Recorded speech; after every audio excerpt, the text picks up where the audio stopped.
On Trucking YouTubes, we got a lot of stuff going on this week. From the Trump and emission stuff, the CARB backing off a little bit, the recall from PACCAR, got to go over the dry vans, the flatbeds, the reefer, the market. We just got to go over everything. A lot of stuff happened. So let's get right into it. Let's get into the CARB withdrawing the request for their waiver. So basically what's happening in California, the CARB compliance stuff, they're kind of backing off a little bit, obviously now because of the new administration. Trump came into the office, so now they're kind of being cool. And now kind of it's causing like a ripple effect over there because all these companies are dumping all this money into there. They're like, hey, what's going on? We had these plans for the future. This is where we need to invest. Now we're kind of like in shambles. We don't know what's going on. So that's kind of like what's happening out there right now, which I think it's a good thing because they need to calm down a little bit with this CARB compliance stuff because, personally, I don't even go to California. I don't even want to mess with that stuff. It's oversaturated. Too many people do it. I don't like it. And it's really about time that they really start backing down with this emission stuff because that stuff's out of hand. Overall, California, in my opinion, is out of hand with everything that's going on there. But at least now you're kind of seeing some loosening in regulations and that whole EV push is not going to happen like as soon as,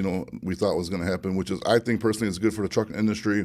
I prefer gas trucks. Maybe in California you could get away with like EV trucks, but out here in Illinois, like even like Michigan, Wisconsin, Indiana, like the winter storms here, like when it gets really cold, I don't even think an electric truck would even make it through it. There'd probably be nothing but problems. Or if like a company needs to use them all the time, they're nonstop running, say like at a BNSF rail yard or something. Like what do they got to do? They got to have double the trucks, so half are charging and half are working the whole time. They're running a 24-hour shift. Just doesn't make sense to me.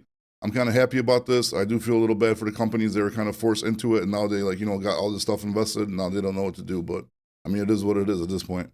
Then we got PACCAR with over 1,000 trucks, Peterbilt and Kenworth. Some kind of sticky pedal situation, so they got to recall that many trucks. I don't know if you guys seen that Mother Trucker guy's interview with that gentleman, I think it was from like Arkansas or Missouri or something, where he kept having problems with I believe it was Kenworths. And this is this is crazy because they should be buying those trucks back. This guy's going bankrupt now. Now all of a sudden there's a recall. So I'm pretty sure there's going to be more stuff happening. I'm pretty sure some people are going to sue him. Because I can imagine buying a whole fleet of those trucks like that guy does, and now his trucks are breaking down and he can't pay for the maintenance.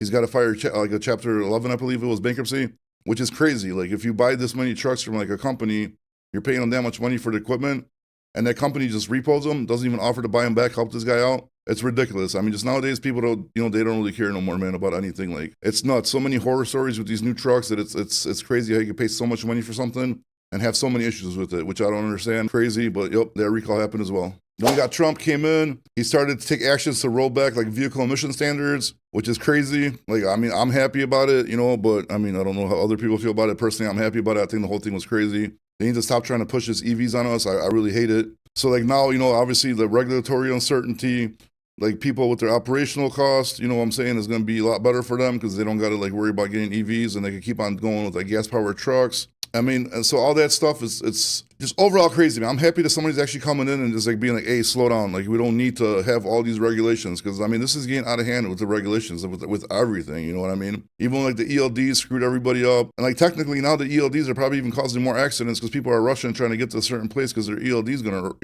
run out. When you had a paper log, you could at least like, mess with it a little bit and you could get somewhere safe, So I'm not, I don't want to lie, but I think if you look at the numbers, I think overall, there is a little bit more accidents than there were on paper logs with ELDs. It's like all these regulations are seriously just killing the industry. And it's getting like to the point where only like a few giants are going to survive and everybody else is going to get squeezed out, So I don't like it. I don't think it's fair. And, I'm happy that he came in and did this. They're saying because of this, there's going to be like a slowdown in like EV infrastructure. But like, I don't know what the exact numbers was, but I think it was like 6 or 7 billion to build like 8, 9, 10 or something, like charging stations, which is crazy. Like imagine how much money it is. They're just wasting money away. So I think this might be like a really good thing because they need to slow down with that stuff. Like if something's supposed to happen, let it happen. Like, if somebody comes up with a good invention, it's automatically going to catch on by itself and then it's going to move on. You can't force something when you're not ready.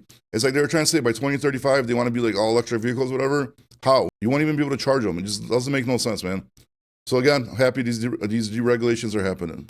I guess there's a truck leasing task force I was not even aware of. If I take a look at this under Department of Transportation, so now they're trying to go after like companies that are doing lease to own programs, lease purchase programs, whatever. Honestly, here's what they're trying to do, right? So they're trying to, for predatory terms, call for oversight, what kind of impact it has on drivers, and what the industry's saying about it, right?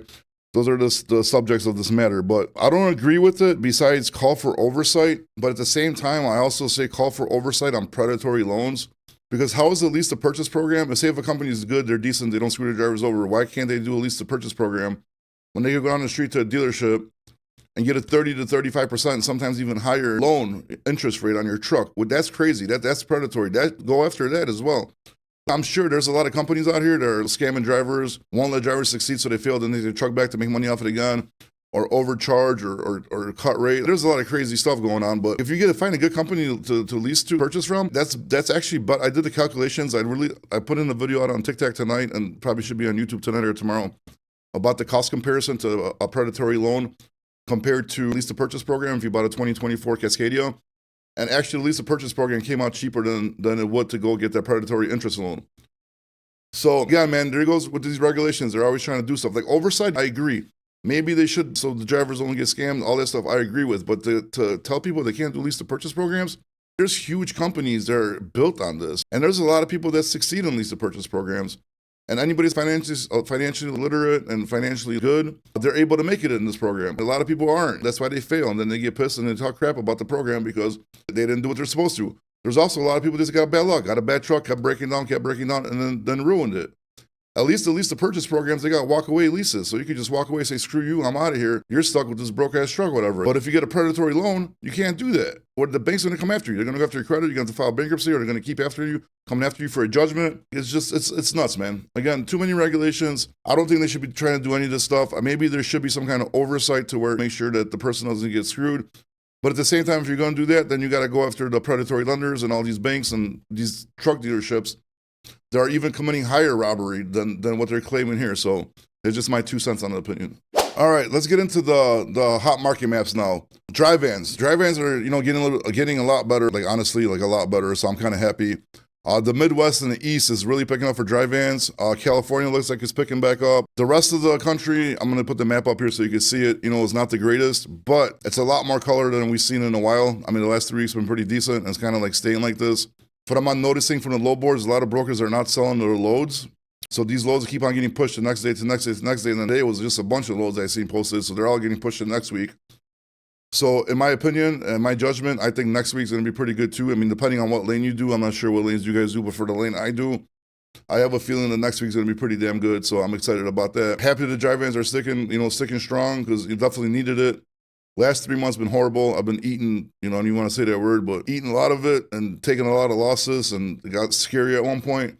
So right now, like every single week is crucial just to survive from all the losses that we took. So praying to God, hoping everything happens good. Hope the dry vans keep on staying how they're at least staying now, if not slowly getting a little bit better.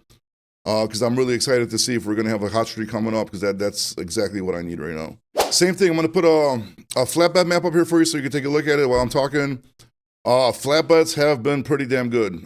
They're getting hotter again now. They kind of cool down a little bit. Now they're coming back, trying to catch up to the reefers. The flatbeds do have some hotter spots than the reefers do, but overall, you'll see the reefer map in a little bit. Overall, reefer map has a lot more color throughout the whole map. Flatbeds maybe have more hotter areas, but overall, man, flatbeds looking pretty good. So if you're driving a flatbed right now, I'm pretty sure you're gonna be making some decent money. Let me know how you're doing with the flatbeds. I know my buddy does them. He's not complaining right now. But again, everybody's been, taking probably losses for the last few months, unless, I don't know, you got some kind of crazy contracts or something like that. But it's been pretty rough. So overall, flatbeds looking pretty damn good too. A lot better than the dry vans. So take a look at the map. Maybe if you can pause this, zoom in, do whatever you got to do. See what areas you go to and see what areas you should go to.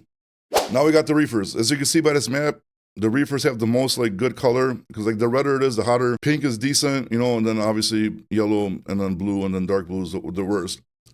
So as you can see, over the whole coverage of the United States, the reefers have the hottest areas. Pretty much throw a rock at that shit, and you're probably going to get a good reefer load. So if you're hauling reefer as well, let us know here in the comments how you're doing. But from the looks of it, statistically, I think, if you're playing it smart, going to the right areas, I'm pretty sure you're making some good money in reefers. So overall, 2 out of 3 ain't bad. Dry vans are pretty decent, flatbeds are pretty hot, and reefers are obviously smoking hot. So for it being January, going into February right now, the market's pretty good. I'm not complaining. Like I said, I wish it gets a little bit better than this, but I'll take this for now. And we need some kind of hot streak to happen, because I know a lot of people need to make up a lot of money they lost. So this is what's going on with the dry vans, the flatbeds, and the reefers. Take a look at it and then tell me what you think. That's everything for today. That's all the news I got, the hot market update. If you want shorter clips of this, I posted here on YouTube Shorts, or you go to TikToks, Bobby_loads. That's the username on there. Go check it out. Oh yeah, don't forget to subscribe. I'm hurting here. Only got 150 subs. TikTok's way better. So help me out.